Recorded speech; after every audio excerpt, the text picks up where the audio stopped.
So today we're going to kill some bees.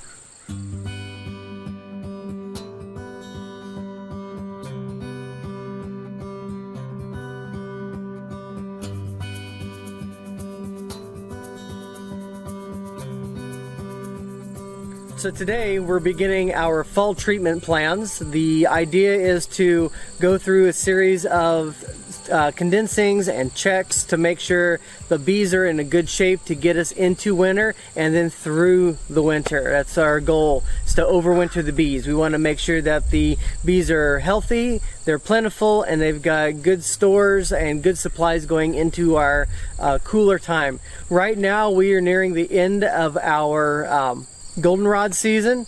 Goldenrod is springing up all over the area. You see it along the roadsides. We've got some along the woods back that way. And you can definitely tell that they're bringing in goldenrod. I was over here a few days ago and you just get this really bizarre, like smelly gym sock smell coming out of the hives, and that's the goldenrod. I found out that's the smell that the goldenrod makes when the bees are bringing it into their hive and processing it. So learn something new every day. So with our bees, what we've gone ahead already, we've condensed the hives down a little bit. We've pulled the supers off the hive. The idea to bring the supers off the hive now is, one, we're not planning on harvesting the honey. Two, we needed the supers on there now so they could start building out comb.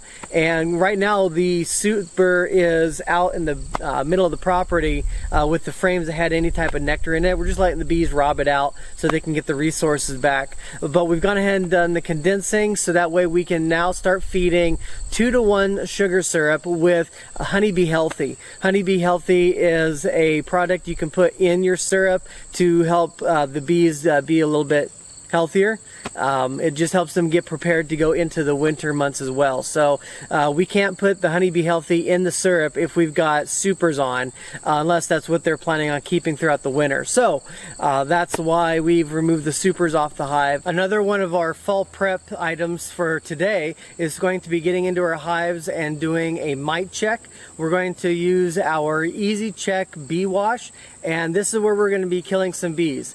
There are ways to check for mites without killing the bees, and that would involve some sugar, pouring sugar over the bees and counting the mites that drop off onto the landing board or on the bottom board. There's controversy on whether or not that's truly effective or not. I think that this is going to be the most accurate, clear method. Once you put the bees in this rubbing alcohol little cup, the bees die instantly. They don't suffer at all. So they are just going to die in this little alcohol wash. You put the top on, you shake it up, and all the mites on the bees fall to the bottom, and then you can count the bees from the bottom of this little cup. Yes, I know that killing bees is nothing that I look forward to doing or try to do. However, you can think of it like what Spock said, the needs of the many outweigh the needs of the one or the few. Well, it's the same kind of thing here with the bees. We're going to kill about 200 to 300 bees today to check to see how many of them have mites, and that'll tell us about how many mites could be on the bees inside our hive. We're going to pull the bees off of the brood frames. These are bees that have just emerged out of their cell, and they are the ones that will be on top of the brood, which is where the Varroa destructor mite likes to live. They attach themselves to the bees that are over the brood, and then they'll jump off and then go down in the cell, lay their eggs on a brood before it gets capped, and then as it's capped, suck all the juices out of the brood and then emerge with a dead brood and 4 or 5 mites out of that, and the population just skyrockets. So we need to get a handle on our mites today. We are also planning on putting in Apivar strips as well. I know there are people out there that love to do the no chemical style of keeping bees. I just know that I want my bees to survive the winter. I think that giving them every tool possible to survive into and through the winter is a good thing right now. So we've never treated these hives with Apivar strips. We have treated 2 of them with the Mite Away quick strips, and we did see some results off that. A few mites dropped off. I don't know that we had a huge mite load at the time, but we had some. So we're going to get in here. We'll do a mite check today and see where we are before we put on our Apivar strips. Hey, get into this. That's a heavy box. I still like building the brace comb, but that looks a lot better than it used to when we had that other queen excluder in. It is a pretty decent middle of September day. We're gonna glove up now. One of the things I've heard, I've been told, is that bees this time of year are a little testier than normal. Especially once a dearth comes in. There's more bees in the hive, fewer foragers. Hi girls. Okay, let's get into, here's what we need to do. In order to do a mite check, we need to find the queen and make sure she is not on the frame we're pulling from. You gotta make sure you keep the queen safe. Went and got a frame holder. We'll see how this works. Okay, let's start on this side. We'll just pull a frame out. We're looking for a frame with capped and uncapped larvae. Those are most likely where the varroa are going to be. This one on the outside should be all honey and resources, unless they've cleared it out. Yeah.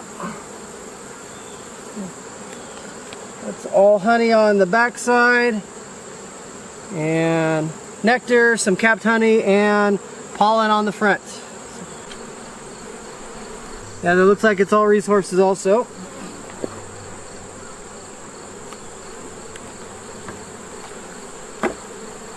Alright, so putting those there should give us enough room to move frames over and keep the queen isolated when we do find her.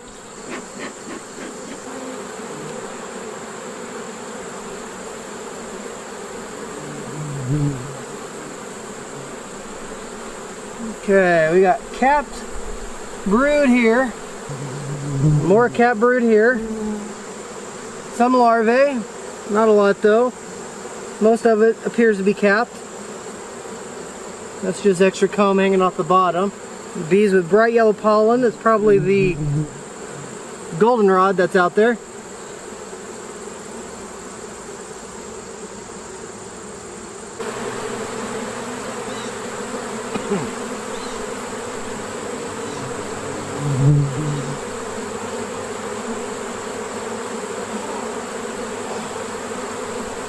Okay. Whoa.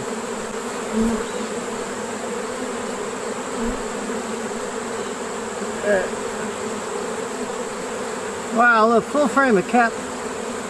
Lots of larvae. Why are you crawling over my hand, bees? It's a frame with the queen cells on them. They are all open still. Jimmy Christmas, that's a lot of bees. A lot of bees on the back of the box. Hopefully the queen didn't move out here. There's our queen.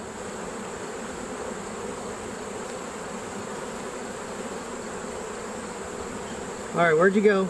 There you are. She is.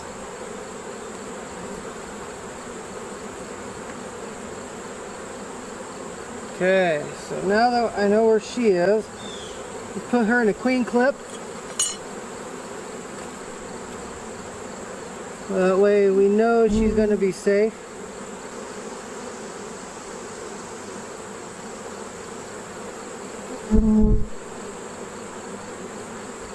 Oh, she's crawling the wrong way. Go inside, queen.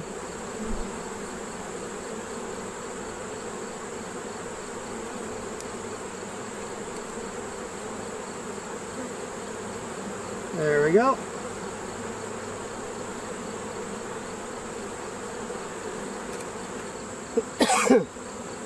Okay, so we're going to shake this frame.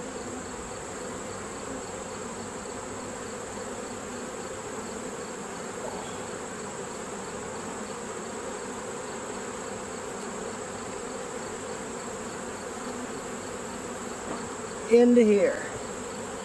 Okay.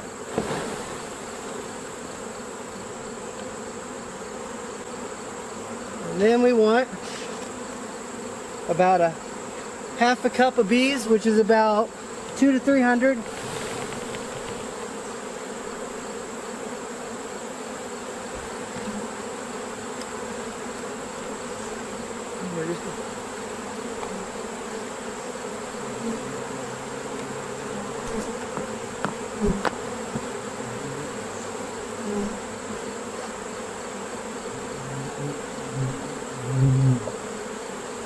There we go. Instantly dead, folks. Now we shake them up.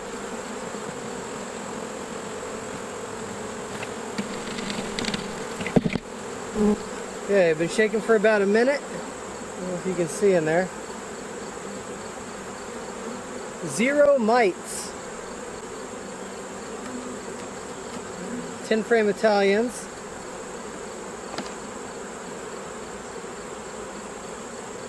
No mites, folks.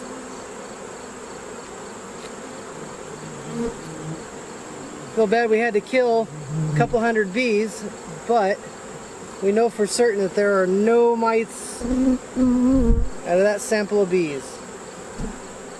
That's a good. All right, let's get them put back together and then we'll move on to the second hive. All right, so here we go with mite check number 2. This is out of the tiny Italian frame.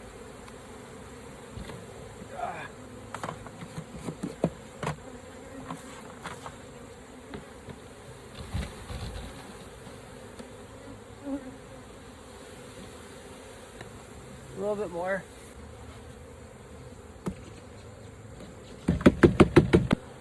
Okay.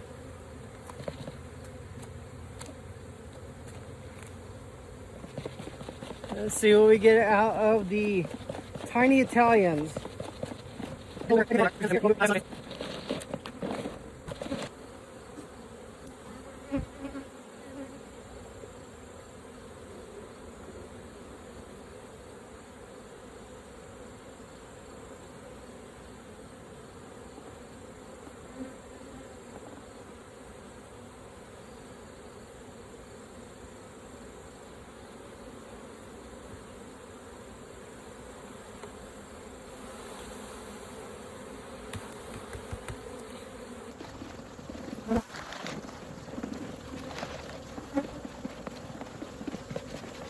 'Kay, there's been about a minute. Let's see, what do we have here?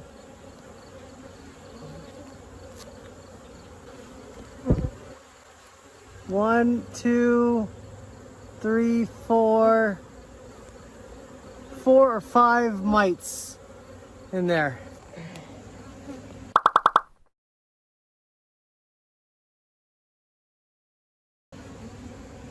Five mites inside the tiny Italian hive. That's not bad, folks. Not too bad. All right, let's see how our carniolans are doing today.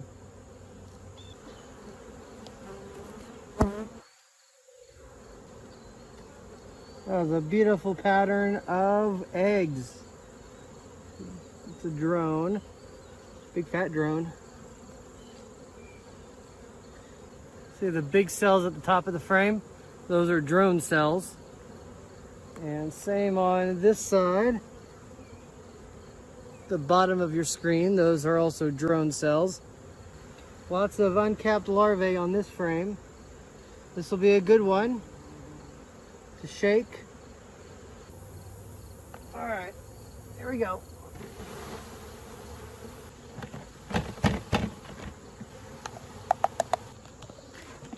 All right, carniolan mite check.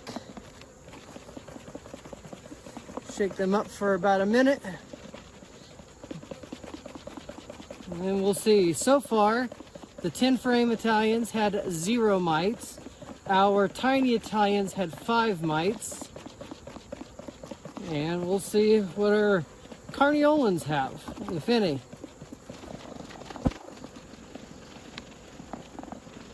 All right, let's take a look.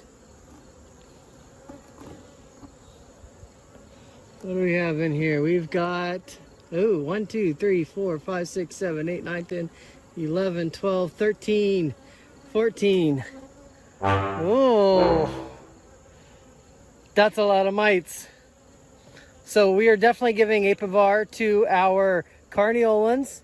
While we're at it, we might as well give strips to our tiny Italians. And our tin frames, they're fine. They don't need it at all. They don't have any mites, so no need to treat. So let's go ahead and get the Apivar strips in the hive. Okay, so these are the Apivar strips. All right. So these are the Apivar strips.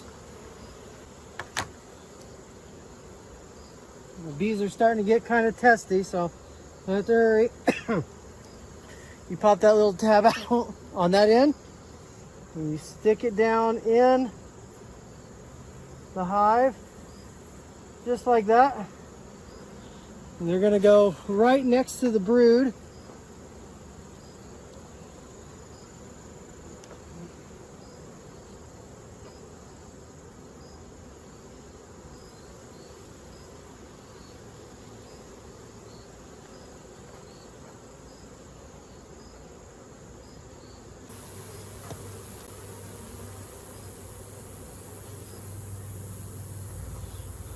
Just like that.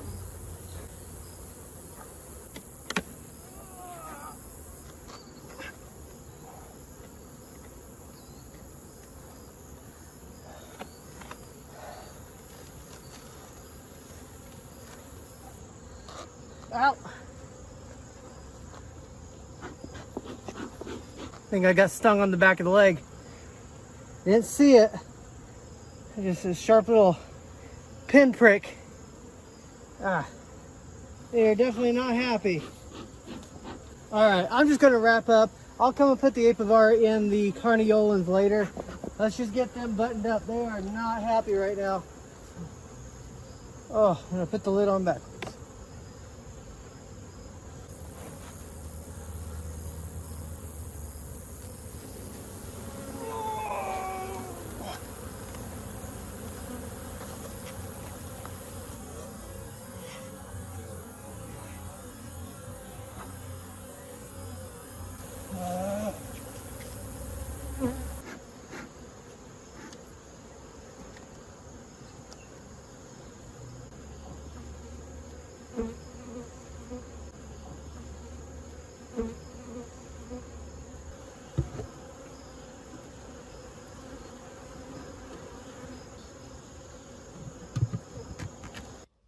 Yeah, that was not a pleasant way to end the day.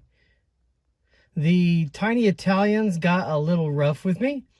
Yeah, they just really wanted me gone. I had to walk pretty far down the property in order to get them finally to leave me alone. And it was like a trip like that every time I had to come back and get any piece of equipment. So yeah, they weren't too happy with me today. So we got the Apivar in the tiny Italians, and we still need to put the Apivar strips in our Carniolan hive, but we'll come out later this week when more of the bees are out. They're a little bit more calm, and we'll just get in there, put the Apivar strips in, and then be done. Just real quick, drop and go.